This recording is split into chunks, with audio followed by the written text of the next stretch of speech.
안녕하세요. 안녕하세요. 반갑죠? 네. 시험을 그렇게 봐놓고 답안지 보고 깜짝 놀랐잖아요, 여러분들. 아, 이 양반들이 나한테 웃기려고 그러는구나 이러면서.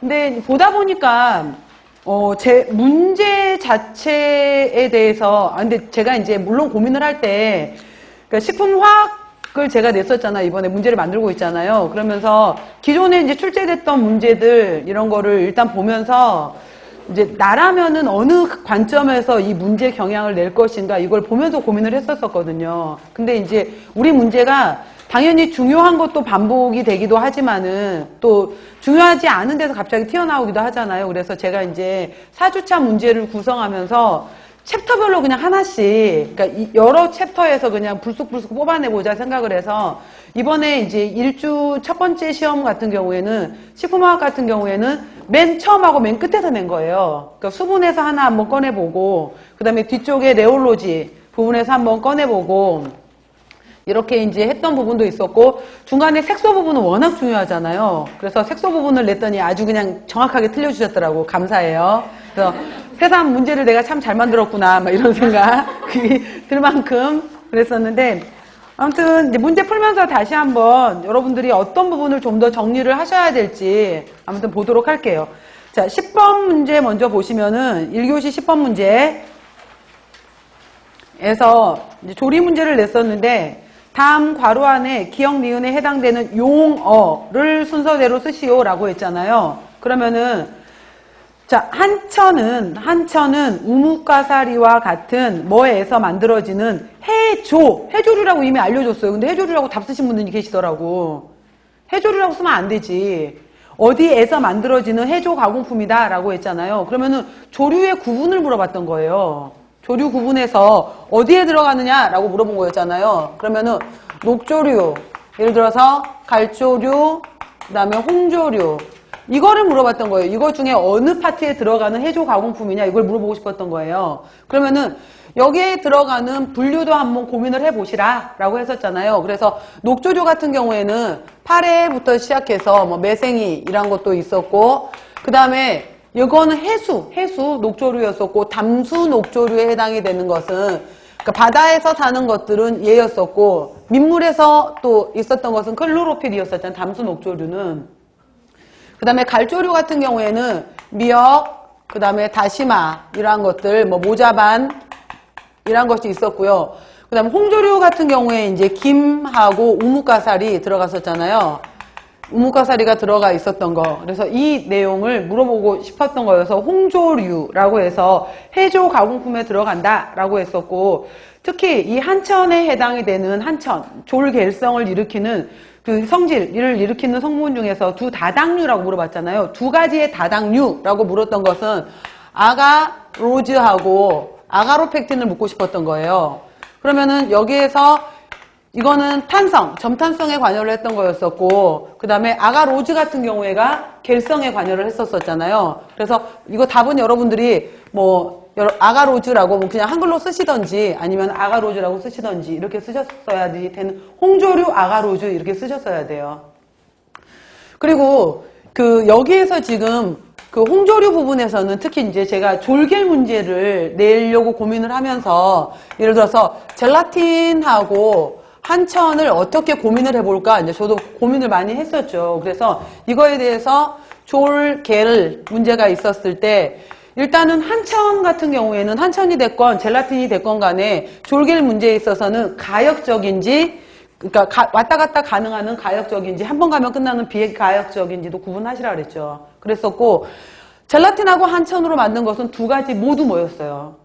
두 가지 모두 가역적 졸겔 관계였잖아요. 가역적 졸겔 관계였었다라고 얘기를 했었었고요.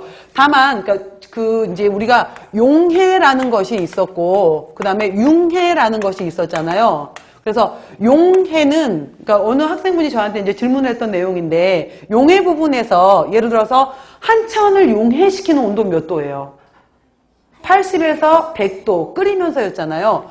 80에서 100도였던 거였고 그래서 얘를 이제 녹이는 것이 우리가 용매, 용질이 녹는 것이 용해였단 말이에요. 그럼 젤라틴의 용해는 몇 도였어요? 40에서 뭐 60도 범위까지 해서 뭐 따뜻한 물 이렇게 표현을 했었잖아요. 미지근한 물 이렇게 표현을 했었던 거. 자, 이렇게 해서 얘네들을 녹인 거야. 용매, 용질. 녹인 것을 우리가 용해라고 표현을 했던 거였고, 이렇게 해서 얘네가 조리됐던 것을 굳혔더니 겔이 되었네. 자, 겔이 되었던 것이 다시 졸로 바뀌는 온도, 즉 고체에서 액체로 다시 바뀌는 온도를 뭐라고 불러요? 융해라고 하는 거예요. 그 융해 온도가 한천은 몇 도였어요? 한천, 양갱. 70, 75도 정도를 얘기했었잖아요. 다시 끓이면은 될 수 있다라고 했었고, 젤라틴의 융해 온도는 몇이었어요? 25도. 25도, 30도 이렇게 얘기했다고. 그러니까 용해 온도하고 융해 온도하고 헷갈리지 말라 그랬잖아요. 일단 이것도 한번 고민을 해보시고, 일단 이 두 가지는 왔다 갔다 가능한 졸겔이다 라는 문제도 있었고, 그래서 한번 제가 그때 제가 했던 문제 중에 하나가 이거를 좀 길게 문제를 10점짜리 문제로 만들어 볼까 이 고민도 했었어요. 그래서 녹말에서의 우리 문제 있었잖아. 녹말, 즉 전분에서의 졸겔은 어떤 것이 있었는지. 전분에서의 졸겔이 뭐야? 묵이었잖아. 그 다음에 지금 여기 있었고, 그 다음에 또 이제 예를 들어서 단백질 파트에서의 졸겔을 예를 들면 또 뭐가 있었어요?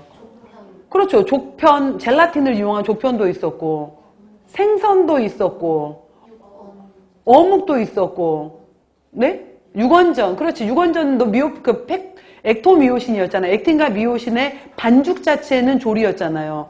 얘를 가열 처리를 해서 굳어지게 되면은 이제 겔로 보는 거잖아. 이런 식으로 졸겔, 그러니까 유건전, 그 다음에 어묵 이런 것들도 단백질에서의 졸겔이었었다고요. 해조류 같은 경우에 홍조류에서의 또 졸겔을 얘기할 때 한천도 이야기할 수 있지만 또 누구도 있었어요? 카라기난. 카라기난도 있었다고. 그러니까 한번 졸겔 파트를 다시 한번 쭉 봐보세요. 녹말에서의 졸겔, 지금 이제 묵 상태, 우리 그거 기억나지 여러분들? 우리 문제풀이 시간에 했었던 것 중에서 박스 문제로 해서 기출 문제였던 거 기억나잖아요. 녹말, 그러니까 각각의 어떠한 주재료가 뭐였었고, 그 들어가는 첨가물들이 어떤 영향을 미쳤었고, 그래서 그 얘가 뭐가 있었는지 그 문제 있었잖아요. 그 문제를 보면서 다시 한번 졸겔을 전체적으로 정리를 해보세요. 졸겔에서 가역적인지 비가역적인지 이 파트를 꼭 보시기를 바라고, 자, 그래서 여기 10번 같은 경우에는 홍조류의 아가로즈 이렇게 들어가야지 답이 됐던 거였어요. 그 다음에 13번 문제 아주 틀렸더만. 아예 그냥 빈 공간으로 웬 점성, 탄성, 뭐 소성 난리가 났어요. 그래서 틀리라고 내 문제였어요.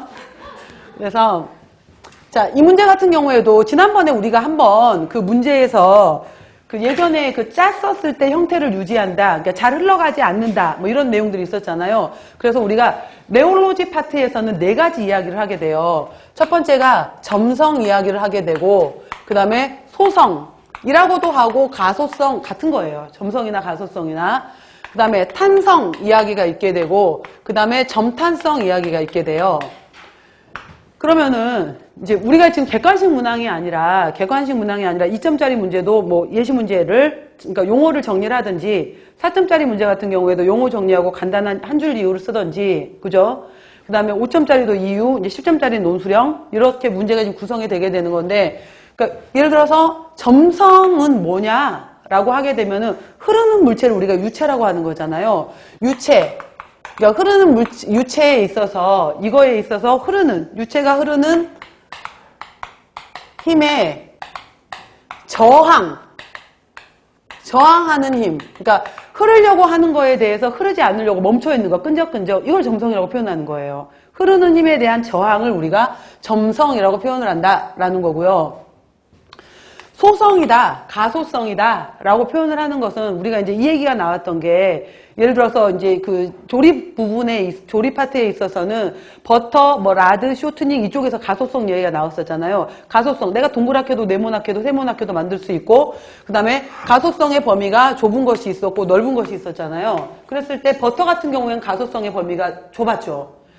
그러니까 무슨 말이냐. 냉장고에 넣었던 버터 같은 경우는 고체였어. 얘를 프라이팬에다 올리고 나서 불을 올리기 시작하면은 중간에 반액체식으로 반고체식으로 해서 얘가 녹기 시작해. 온도가 더 올라가게 되면 완전 물처럼 변해버리잖아요. 그래서 고체에서부터 액체, 그러니까 고체가 액체가 되는 지점이 융점이었단 말이에요.